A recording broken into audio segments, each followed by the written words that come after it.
नमस्कार। पेंशन योजनाएं ये शब्द सुनते ही अक्सर थोड़ी उलझन सी होती है ना? हाँ बिल्कुल।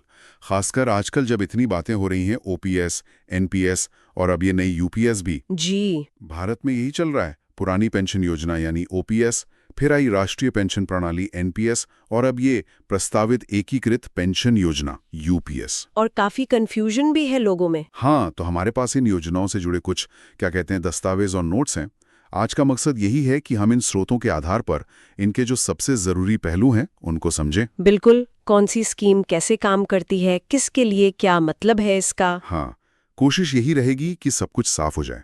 तो चलिए इस विषय की तह तक चलते हैं। जरूर। और देखिए, ये समझना इसलिए भी अहम हो गया है क्योंकि हाल में इस पर काफी बहस भी हुई है, राज्यों में भी काफी कुछ हुआ है। Right. और ये यूपीएस का प्रस्ताव भी आ गया। सही कहा। बना रहे हैं, सब अपने अपने हिसाब से नफा नुकसान देख रहे हैं। हमारी कोशिश रहेगी कि जो जानकारी हमारे पास है उसके आधार पर एक स्पष्ट तस्वीर पेश करें। बहुत बढ़िया। तो फिर शुरुआत ओपीएस से ही करते हैं। पुरानी पेंशन योजना ये काफी समय तक चली आ रही थी। हाँ, ये एक तरह से स्टैंडर्ड थी सरकारी कर्मचारियों के लिए। इसकी सबसे खास बात क्या है अगर हम स्रोतों को देखें? देखिए, ओपीएस की सबसे बड़ी पहचान है कि ये एक डिफाइंड बेनिफिट योजना है। डिफाइंड बेनिफिट मतलब परिभाषित लाभ। आसान शब्दों में कहें तो रिटायरमेंट के बाद आपको कितनी पेंशन मिलेगी ये पहले से तय है। एक फॉर्मूला है, आपकी सर्विस के साल और आपकी आखिरी सैलरी, उस पर आधारित। और सबसे बड़ी बात, इसकी गारंटी सरकार देती है। अच्छा, यानी एक निश्चितता है, गारंटी है सरकार की। और कौन लोग आते थे इसके दायरे में? मोटे तौर पर केंद्र सरकार के वो कर्मचारी जो 1 जनवरी 2004 से पहले सर्विस में आए थे, ओके। वो ओपीएस में आते हैं। और कुछ राज्य सरकारें भी हैं जिन्होंने या तो इसे जारी रखा या फिर हाल में दोबारा लागू कर दिया। और एक और बात जो मैंने पढ़ी, इसमें कर्मचारी का कोई पैसा कटता नहीं है। नहीं, बिल्कुल नहीं। कर्मचारी की सैलरी से कोई कटौती नहीं होती। सरकार जो है वो अपने मौजूदा टैक्स रेवेन्यू से ही पेंशन का भुगतान करती है। वाह, मतलब कोई कंट्रीब्यूशन नहीं और गारंटीड पेंशन। सुनने में तो ये कर्मचारी के लिए बहुत ही फायदेमंद लगता है। हाँ, बिल्कुल। रिटायरमेंट पे मिलता क्या असल में? रिटायरमेंट पर जो कर्मचारी का आखिरी मूल वेतन यानी बेसिक पे और उस पर जो महंगाई भत्ता डीए लागू होता है, उन दोनों को मिलाकर जो रकम बनती है उसका 50%। 50%? जी, 50% मासिक पेंशन के रूप में मिलता है। और ये पेंशन फिक्स नहीं रहती, समय समय पर सरकार महंगाई राहत यानी डीआर भी बढ़ाती है। अच्छा, तो इन्फ्लेशन से भी प्रोटेक्शन है? हाँ, ताकि बढ़ती महंगाई का असर कम हो। लेकिन एक बात ध्यान रखनी होगी, ये जो पेंशन मिलती है ये आमदनी मानी जाती है और इस पर टैक्स लगता है। ओके, टैक्सेबल है। तो ये सुरक्षा और महंगाई से बचाव, यही इसके बड़े आकर्षण है शायद। निश्चित रूप से। कर्मचारी के नजरिए से देखें तो ये बहुत ही सुरक्षित लगता है। पता है कि बुढ़ापे में एक निश्चित आय आती रहेगी। लेकिन सिक्के का दूसरा पहलू भी है। वो क्या? क्योंकि पेंशन की पूरी गारंटी सरकार की है और कर्मचारी का कोई योगदान नहीं है, तो इसका पूरा का पूरा वित्तीय बोझ सरकार पर पड़ता है। अच्छा। और जैसे जैसे पेंशन पाने वालों की संख्या बढ़ती है, लोग ज्यादा समय तक जीवित रहते हैं, तो ये बोझ बहुत भारी हो जाता है। कई एक्सपर्ट्स मानते हैं कि ये लंबे समय में मतलब सस्टेनेबल मॉडल नहीं है, वित्तीय रूप से टिकाऊ नहीं है। तो शायद यही चिंता कारण बनी एनपीएस लाने का। हाँ, बिल्कुल। यही चिंता शायद सबसे बड़ा कारण थी जिसके चलते एक नई व्यवस्था की जरूरत महसूस हुई। अच्छा, तो ओपीएस की इसी वित्तीय बोझ की चुनौती, इसके जवाब में आईएनपीएस, राष्ट्रीय पेंशन प्रणाली, ये कैसे अलग है ओपीएस से? हाँ, आप कह सकते हैं एनपीएस का जो ढांचा है वो ओपीएस से एकदम अलग है, बिल्कुल विपरीत। ये एक डिफाइंड कंट्रीब्यूशन योजना है। डिफाइंड कंट्रीब्यूशन, परिभाषित अंशदान। जी, यहाँ आपका योगदान तो तय है, मतलब आप कितना पैसा डालेंगे वो तय है, लेकिन रिटायरमेंट पर कितना पैसा मिलेगा इसकी कोई गारंटी नहीं है। ये पूरी तरह से बाजार से जुड़ा हुआ है। परिभाषित अंशदान और बाजार से जुड़ा, इसको थोड़ा और समझाएंगी? परिभाषित अंशदान मतलब कर्मचारी और सरकार दोनों एक तय रकम हर महीने जमा करते हैं। जैसे केंद्र सरकार के कर्मचारियों के लिए कर्मचारी अपनी बेसिक सैलरी और डीए का 10% देता है, 10%, और सरकार उसमें 14% मिलाती है, 14%। अच्छा, ये पैसा जाता है पेंशन फंड मैनेजर्स के पास, जो इसे शेयर बाजार, सरकारी बॉन्ड्स वगैरह में निवेश करते हैं। और बाजार से जुड़ा होने का मतलब यही है कि आपका जो पेंशन फंड है वो इन निवेशों के प्रदर्शन के आधार पर बढ़ेगा या घट भी सकता है। रिटर्न की कोई गारंटी नहीं है। ओह, तो इसमें तो रिस्क आ गया फिर। ओपीएस की तरह गारंटी नहीं दे रही। बिल्कुल, इसमें बाजार का जोखिम है। ये सच है कि अगर हम पिछला रिकॉर्ड देखें तो लंबे अवधि में एनपीएस ने औसतन शायद 8 से 10% का रिटर्न दिया है, जो अच्छा माना जा सकता है। लेकिन ये कोई गारंटी नहीं है, उतार चढ़ाव हो सकता है। तो वो जो ओपीएस वाली निश्चित महंगाई से सुरक्षित पेंशन थी, वो यहाँ नहीं है। यहाँ जोखिम सरकार से हटकर कर्मचारी पर आ गया है एक तरह से। समझ गया। और रिटायरमेंट पर पैसा कैसे मिलता है? क्या सारा पैसा निकाल सकते हैं? नहीं, इसके नियम भी अलग हैं। जब आप 60 साल की उम्र में रिटायर होते हैं तो आप अपने जमा हुए कुल फंड का ज्यादा से ज्यादा 60% हिस्सा एक मुश्त निकाल सकते हैं। 60%? हाँ, और ये 60% रकम टैक्स फ्री होती है। अच्छा, ये टैक्स फ्री है? जी, लेकिन जो बाकी बचा कम से कम 40% हिस्सा है, उससे आपको एक एन्युटी प्लान खरीदना पड़ता है। एन्युटी? वो क्या होता है? एन्युटी मतलब वार्षिकी। आप वो 40% पैसा एक इंश्योरेंस कंपनी को देते हैं और वो आपको बाकी जीवन भर हर महीने एक फिक्स्ड पेंशन देती है। अच्छा। और ये जो एन्युटी से पेंशन मिलती है ये टैक्स योग्य होती है। ओह, यानी 40% पैसा तो एक तरह से लॉक हो गया, जिससे पेंशन मिलेगी।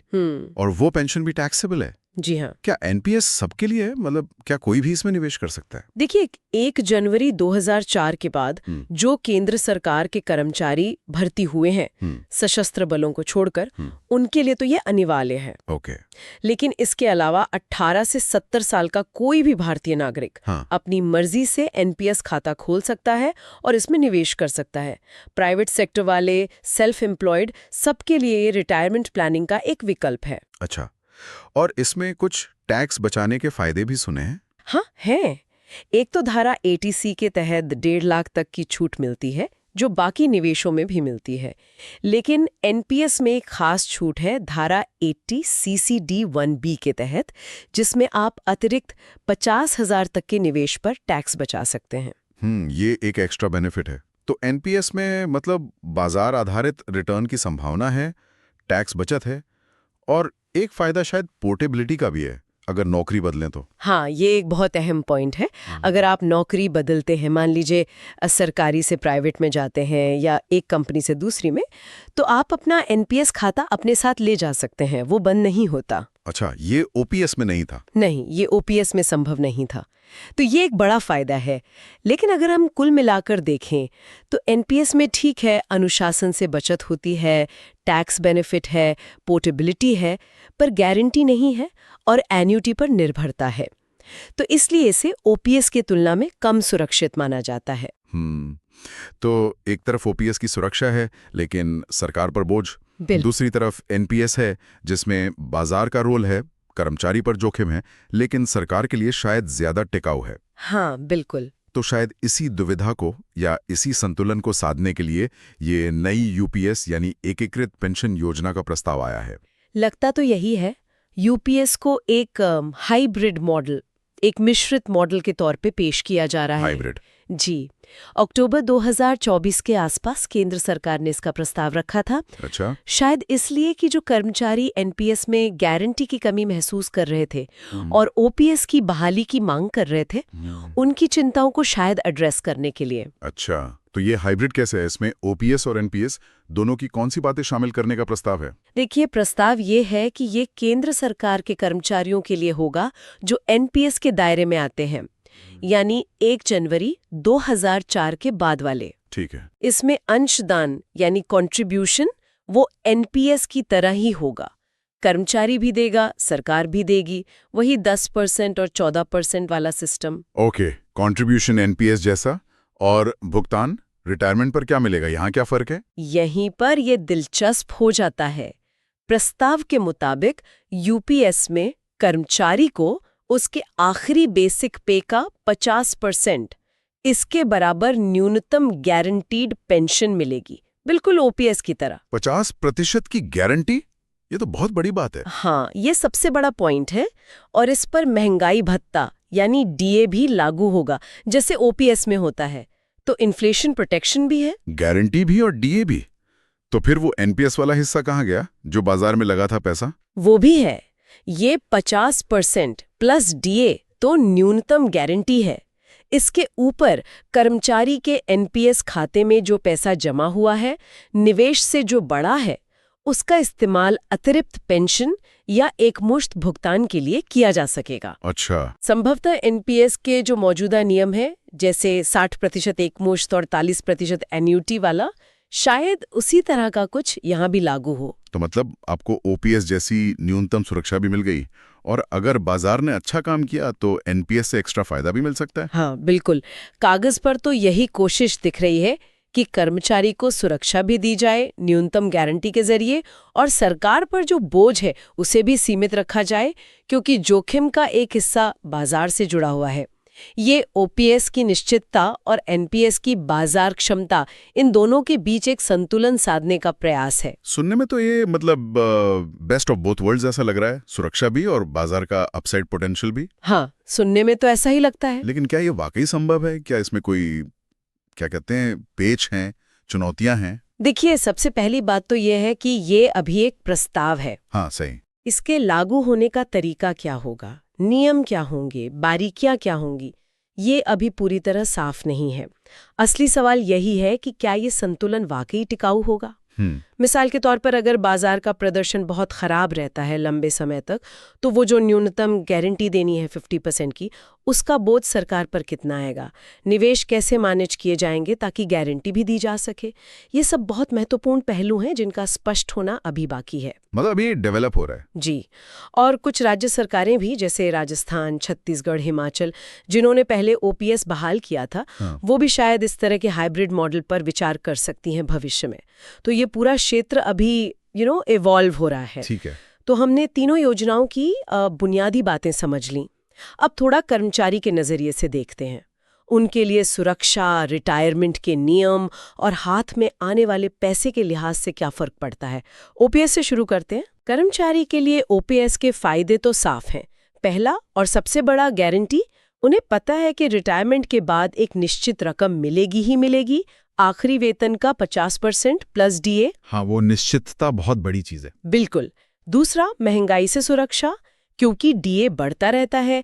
तीसरा, अगर कर्मचारी को कुछ हो जाता है तो पारिवारिक पेंशन का प्रावधान भी आमतौर पर ओपीएस में बेहतर होता है।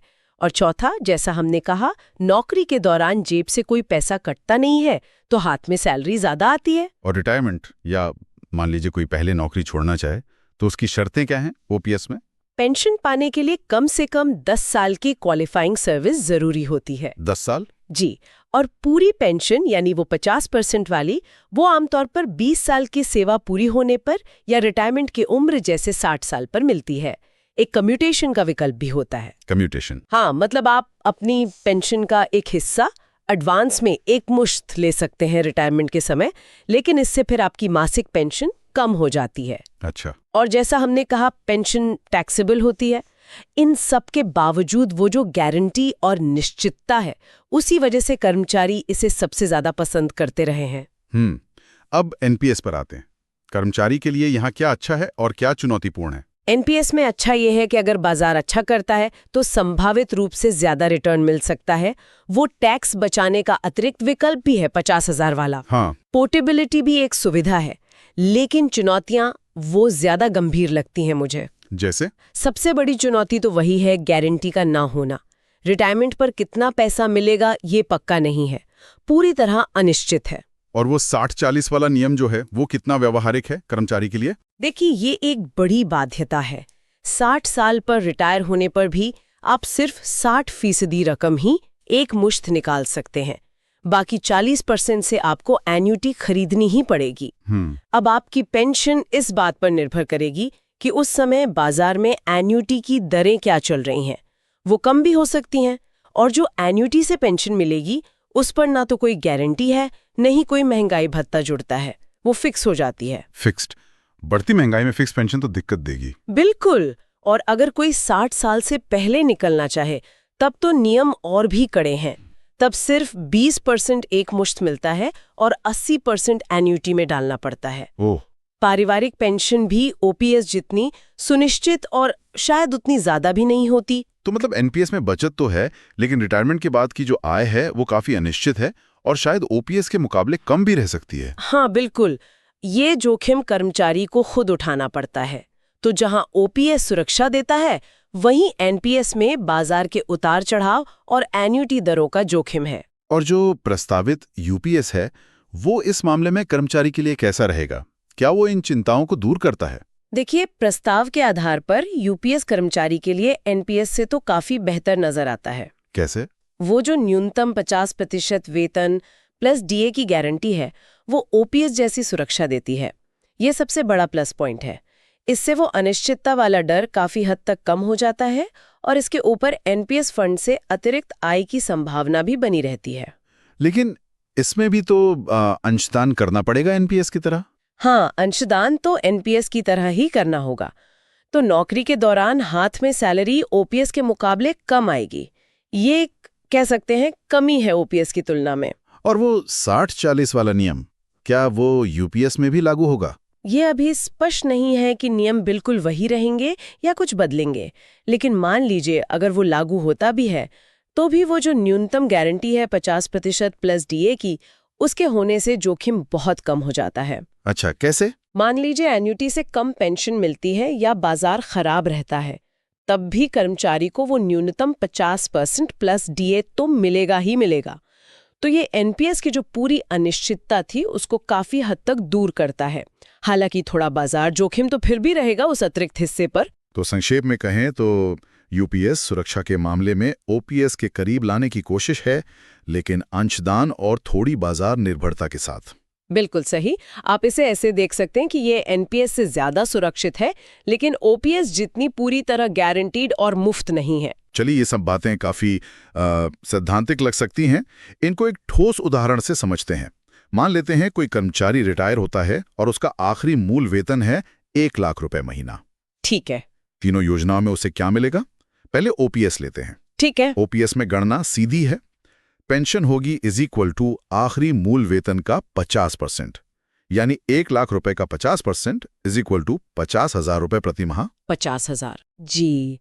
अब इस पर महंगाई राहत जुड़ेगी। मान लेते हैं रिटायरमेंट के समय डीआर चल रहा है 40%, तो पेंशन पर डीआर होगा 50,000 रुपए का 40%, यानी 20,000 रुपए। 20,000 और तो कुल मासिक पेंशन हो गई 50,000 रुपए प्लस 20,000 रुपए, यानी 70,000 रुपए। 70,000 रुपए महीना। हाँ, और ये रकम गारंटीड है और भविष्य में जैसे जैसे डीआर बढ़ेगा ये पेंशन भी बढ़ती रहेगी। रिटायरमेंट पर आमतौर पर कोई बड़ी एक मुश्त रकम नहीं मिलती जब तक कि आप कम्यूटेशन न कराएं। 70,000 रुपए महीना, और वो भी महंगाई के साथ बढ़ेगा। ये तो काफी ठोस लग रहा है रिटायरमेंट के लिए। हाँ बिल्कुल। अब इसी 1 लाख रुपए अंतिम वेतन वाले कर्मचारी को एनपीएस में क्या मिलेगा? मान लेते हैं कि उसका ठीक ठाक एक सामान्य सा फंड जमा हो गया है रिटायरमेंट तक। एनपीएस में स्थिति बिल्कुल अलग होगी। मान लीजिए इतने सालों में निवेश के बाद रिटायरमेंट पर उसका कुल एनपीएस फंड बनता है अंदाजन 1,20,00,000। 1,20,00,000, ठीक है। अब नियम क्या कहता है? वो 60% एक मुश्त निकाल सकता है, तो 1,20,00,000 का 60% हुआ 72 लाख रुपए। 72 लाख रुपए ये टैक्स फ्री होंगे? हाँ, ये 60% वाली रकम टैक्स फ्री होगी। बाकी बचा 40%, यानी 48 लाख रुपए। 48 लाख। इससे उसे एन्युइटी खरीदनी पड़ेगी। अब मान लीजिए उस समय एन्युइटी की दर चल रही है 6% सालाना। 6%। तो मासिक पेंशन कितनी होगी? 48 लाख रुपए 6% 12 महीने = 24,000 रुपए प्रति माह। 24,000 रुपए महीना सिर्फ? जी, सिर्फ 24,000 रुपए।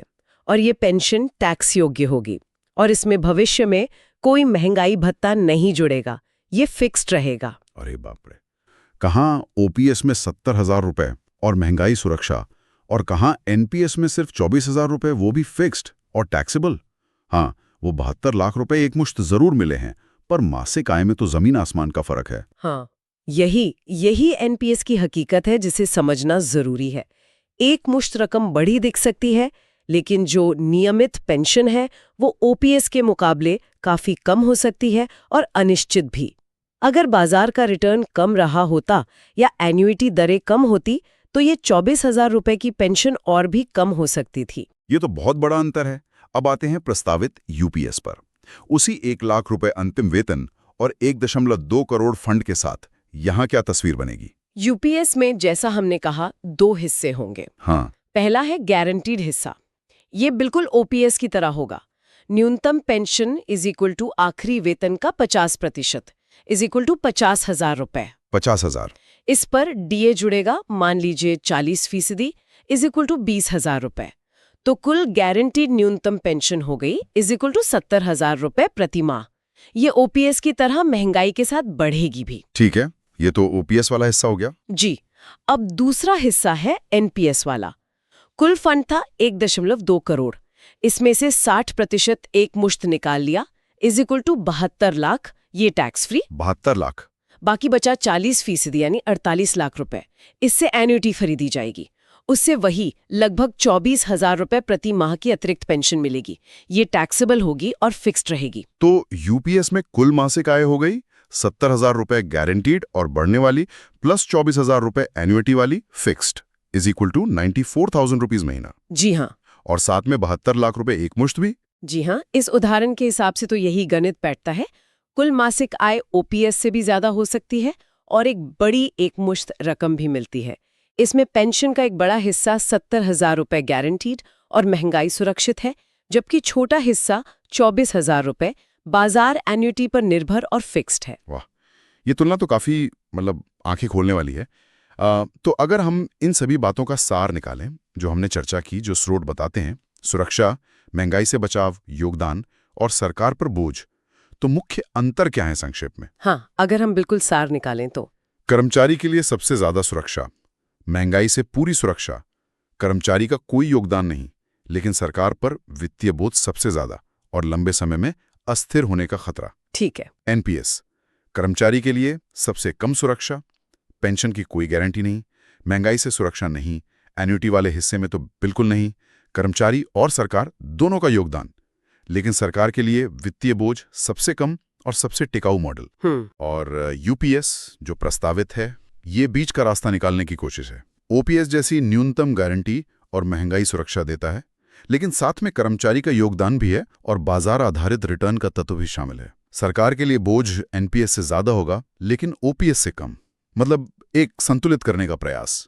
तो अगर हम सिर्फ और सिर्फ कर्मचारी की सुरक्षा के नजरिए से देखें तो रैंकिंग क्या होगी इन तीनों की? सुरक्षा के पैमाने पर मुझे लगता है क्रम बिल्कुल स्पष्ट है। सबसे ऊपर ओपीएस, फिर यूपीएस और आखिर में एनपीएस। OPS, UPS, NPS. जी, ओपीएस की पूरी गारंटी उसे सबसे सुरक्षित बनाती है, यूपीएस की न्यूनतम गारंटी उसे एनपीएस से काफी बेहतर बना देती है, और एनपीएस क्योंकि पूरी तरह बाजार पर निर्भर है, वो सबसे कम सुरक्षित है। और अगर सरकार के वित्तीय स्वास्थ्य और स्थिरता के नजरिए से देखें तो खजाने पर बोझ के हिसाब से तो क्रम ठीक उल्टा हो जाएगा। अच्छा। हाँ, सरकार के लिए सबसे बेहतर एनपीएस क्योंकि उसमें देनदारी परिभाषित है और कम है। फिर यूपीएस जो देनदारी को सीमित रखते हुए कुछ सुरक्षा देने की कोशिश करता है, और आखिर में ओपीएस जिसका बोझ अनिश्चित है और बहुत ज्यादा हो सकता है। तो सरकार के लिए एनपीएस, यूपीएस, ओपीएस। तो ये थी हमारी आज की विस्तृत चर्चा ओपीएस, एनपीएस और प्रस्तावित यूपीएस पर। हमने स्रोतों के आधार पर समझने की कोशिश की कि ये योजनाएं कैसे काम करती हैं, कर्मचारियों के लिए इनके क्या मायने हैं और सरकारी खजाने पर इनका क्या असर पड़ता है या पड़ सकता है। हाँ, काफी कुछ कवर किया हमने। लगता है मुख्य बात यही निकल कर आती है कि एक तरफ वो गारंटी वाली सुरक्षा है ओपीएस, तो दूसरी तरफ बाजार से जुड़ी क्षमता और साथ में जोखिम भी है एनपीएस। और यूपीएस वो इन दोनों के बीच एक संतुलन साधने का एक प्रयास नजर आता है, जिसके अपने फायदे और अपनी चुनौतियां हो सकती हैं। बिल्कुल। और जाते जाते शायद सोचने के लिए एक बात छोड़ जाते हैं हम। हाँ, जरूर। जैसे हमारे देश की आबादी की उम्र बढ़ रही है, लोग ज्यादा जी रहे हैं और सरकारी खजानों पर दबाव भी बढ़ रहा है, तो रिटायरमेंट सेविंग्स के लिए ये जो गारंटी है और जो व्यक्तिगत जिम्मेदारी है, इसके बीच सही संतुलन क्या होना चाहिए? ये बहुत अहम सवाल है। क्या भविष्य में हमें इन 3 मॉडलों से भी अलग कोई और नए तरह के इनोवेटिव समाधान देखने को मिल सकते हैं? ये एक बड़ा सवाल है जिस पर शायद आगे भी सोचने और चर्चा करने की जरूरत होगी। बिल्कुल, एक विचारणीय प्रश्न छोड़ा है आपने। इस विस्तृत विश्लेषण में शामिल होने के लिए बहुत बहुत धन्यवाद। धन्यवाद।